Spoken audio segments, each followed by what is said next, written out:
Hi guys, so because of the season, I am here to do my spring TBR. These are the books I'd like to get to in these spring months. I enjoy doing seasonal TBRs and sort of going through the books I have that I'm really excited for or want to get to for one reason or another. Every time I talk about it being spring though and spring beginning, I keep wanting to sing the song from Seven Brides for Seven Brothers. I don't know if any of you know it, the one where they're like spring, spring, spring. But I won't inflict my singing on you. Instead, I will show you the books I plan on reading. In no particular order, I'm just going to go through the pile I have in front of me, and the first book on it is Tower of Thorns by Juliette Marillier. This is the second book in her Blackthorn and Grimm series, and I buddy read the first one with my friends Jill and Lauren last year.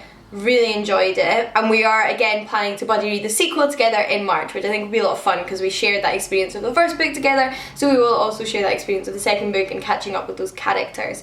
Obviously I can't say too much about the plot of this one because I don't even really know, but it's also the sequel. But generally this story follows two characters, Blackthorn and Grimm. Blackthorn is like a witch woman, a healer woman, a wise woman. And Grimm is like a big strong man that has like a past that we don't know about. So does Blackthorn, in fact. They both start off the novel in prison and escape together and go to find a new home in this small kingdom where they end up helping a prince solve a mystery. It's a lot of fun. In a way it combines medieval fantasy, Juliette Marillier's lyrical writing, and like a bit of a mystery novel, which is quite fun and different, so I'm really looking forward to the second one. We then have a book I'm already reading but we'd like to finish naturally, and that is Conversations with Allende, Socialism in Chile by Regis Debray. Regis Debray, who has interviewed back in the 1970s, I believe it was, the then president of Chile, Salvador Allende. And this is half interviews, half introduction or discussion of politics in Chile and the background of politics in Chile, because I've only read the introduction and it's 60 odd pages and the book itself is only like 120 odd pages, so half of it is introduction, but I'm really looking forward to actually reading the interview portion of the book now and hearing from Allende. A book I picked up quite recently and can't wait to get to is The Crow Garden by Alison Littlewood. This is a book that deals with the topic of women's hysteria, which was a horrendous mental health diagnosis for women in the sort of 1800s in particular, and something I love reading about from a historical feminist perspective.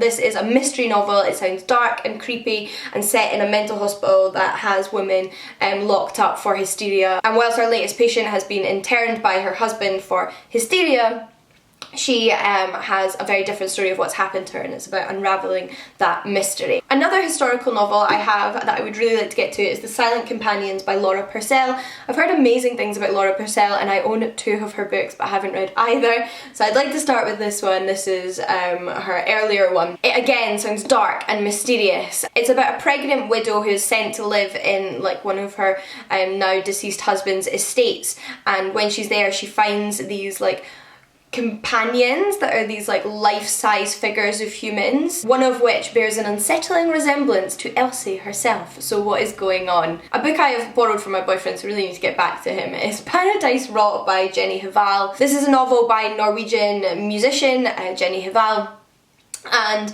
it sounds like surreal, magic realist, queer fiction, which is something I am all about, and actually kind of have another book in that vein.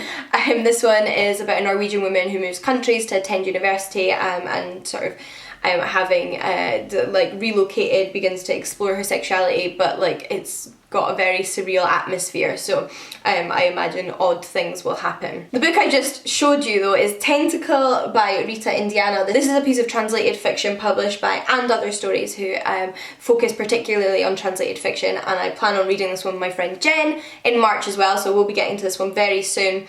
And this one is like Oh, it just sounds so weird and wonderful. It is a time travel novel. Our protagonist lives in the future, but is to be sent back in time to basically solve climate change. She is really interested in and feels an affection for sea life, I believe, so that's what she's interested in. And honestly, I can't summarise it better than this sentence. Tentacle is an electric novel with a big appetite and a brave vision, plunging headfirst into questions of climate change, technology, Yoruba ritual, queer politics, poverty, sex, colonialism and contemporary art. Such a small book. Sounds like it's going to do so much and I can't wait. A book on my TBR that is there for my book club, the Feminist Orchestra, that I run with Lauren, whose channel I'll link down below, is When I Hit You by Mina Kandasambi. This is a novel that explores domestic abuse in a relationship that looks from the outside as though things are perfect, I guess. Our protagonist is a woman who marries a university professor that is well respected. From the outside seems like the perfect man, but the relationship quickly becomes an abusive one. So we will be reading this in May, June. So this is our sort of like spring going into summer read. So I will either read this in spring or the beginning of summer, but the one we will definitely be reading in spring, which is our March-April read, is Dead Girls by Alice Boleyn, which is an essay collection that I have on audiobooks. That's why I don't have a physical copy to show you, but I believe its central premise, or at least the initial essay that the book is named after, deals with our obsession with dead girls in the media and how they become these symbols or tools in narratives without their own personality or purpose, there to sort of further the plot for often male characters, for example, in fiction. And I'm really, really interested in that topic, but it might cover other things as well in the other essays, we'll have to see. And for my Patreon book club, which I run on my Patreon that I'll link down below, we are reading The Men We Reaped by Jesmyn Ward, which is Jesmyn Ward's autobiography. It looks at her life through the lens of the various different black men that have been a part of her life and have died, and how that's affected her, why they've died, how racism and social issues have maybe led to these deaths, and how it has impacted her friends and her family's lives. So I've heard incredible things about it and can't wait to read it. Two books I currently have at the library, so I want to get to it very soon, are The Nakano Thrift Shop by Hiromi Kawakami, which is a translated Japanese novel I've heard amazing things about. It's about Hitomi, a woman who takes a job at this thrift shop that she is incredibly intrigued by, and the staff are interesting, the things held in this thrift shop are interesting, and it's about unravelling the mysteries of all those different people and things in this place. And then we have another memoir by Yrsa Daley Ward, The Terrible. Yrsa Daley Ward is a poet whose poetry I've read and enjoyed in the past, so thought I might enjoy reading a book about her experiences. And what's particularly interesting about this is that it's sort of in mixed format, so there's prose, but there's also what looks to me to be more like poetry or verse. It seems to kind of be blending together different formats of writing, which I think will be really interesting and hopefully emotional and beautiful, so looking forward to this one. A more traditional collection of poetry I have on my TBR though is The Perseverance by Raymond Antrobus. This was a spare copy that my friend Jen had, so gave to me because she really, really enjoyed her copy, so I'm trusting her recommendation as well as a few like snippets of poetry she has shared with me. It says on the back, The Perseverance is the remarkable debut book by British-Jamaican poet Raymond Antrobus. Ranging across history and continents, these poems operate in the spaces in between their haunting lyrics, creating new hybrid territories. The Perseverance is a book of lost, contested language and praise, where elegies for the poet's father sit alongside meditations on the deaf experience. Obviously I can't say too much about this because I've not read it yet, and it's hard to summarise poetry without having really tasted the poems for yourself, but I trust Jen's recommendations. I then have another book that I have just started but will probably take a little while to get through because it's a chunky one, and that is The White Mare, book 1 in the Dalriada trilogy by Jules Watson. This is a historical fantasy novel that ticks so many of my boxes, so I'm really hoping it lives up to my expectations. So far I'm enjoying the way it's written, but it is set in the 1st century AD in Scotland, when the Romans are invading Britain and have set up camp in England and haven't quite made it as far as Scotland, as history tells us. We have the Roman general Agricola currently in Britain, which naturally is a period of history I have studied, although you don't have any evidence from the perspective of the actual Britons that are being invaded. And this is about a Scottish priestess who must join together with an Irish prince to save her people.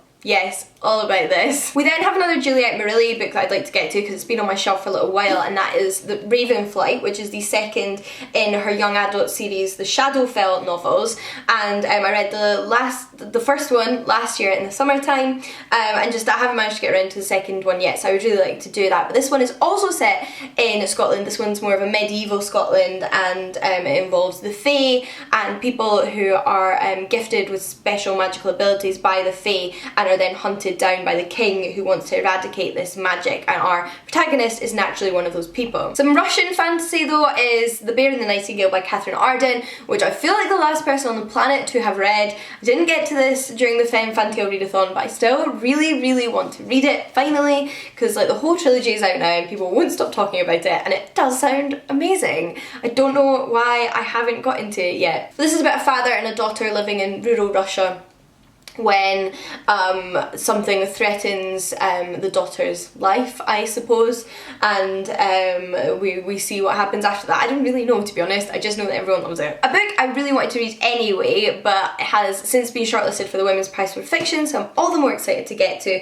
is Freshwater by Akwaeke Amiza, and this, from what I gather, is somewhat entrenched in the author's own experiences, and the main character is the main character and her experiences are inspired by the authors, and it is about a young woman who again has just gone off to attend university, which apparently is a theme in the books I'm reading in spring. And she has multiple selves, and it's about how an assault on her person while she is at university leads to these selves starting to take over somewhat, and her spiralling out of control, I believe. And it sounds incredible. I've heard really good things, so I think I'm really going to enjoy this one. We have another one that I didn't quite get to in the Femme Fatale readathon, but I'm still excited for it, and that is Gingerbread by Helen Oyeyemi. Love Helen Oyeyemi. Her writing is beautiful, one of my favourite writers, and this book is inspired by the sort of prevalence of gingerbread in fairy tale, and in particular Hansel and Gretel. Our two main characters are a single mother and her daughter, and the single mother makes this gingerbread that they send back home to this country she supposedly came from but nobody's ever heard of, and her daughter is desperate to visit this country and meet her mother's best friend that she often talks about.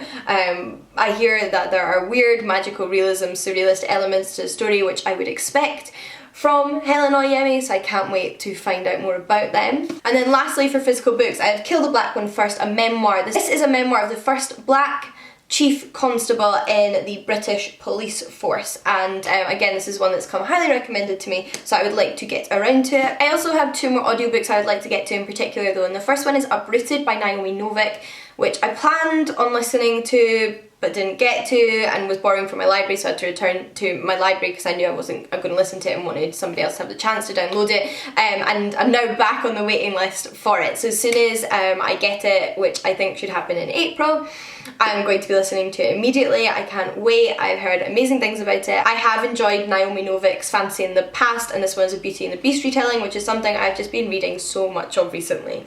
Don't even know how. It is also inspired, I believe, by Polish folklore, which is so wonderful and something very close to my heart, so I'm really excited about that. And then I have an audiobook on Scribd that was recommended to me by a subscriber and sounds brilliant. It's called A Study in Honour by Claire O'Dell, and this is a gender-flipped, science fiction, futuristic Sherlock Holmes retelling. Yes. Does that not sound brilliant? So I assume this one is based on the first Sherlock Holmes novel, which is A Study in Scarlet, but in this instance we follow two women in a science fiction future who I expect have to solve a crime. So bring that on is all I can say. Bring on all of these books, incredibly excited about all of them. I hope they all live up to my expectations. I'm sure most of them will.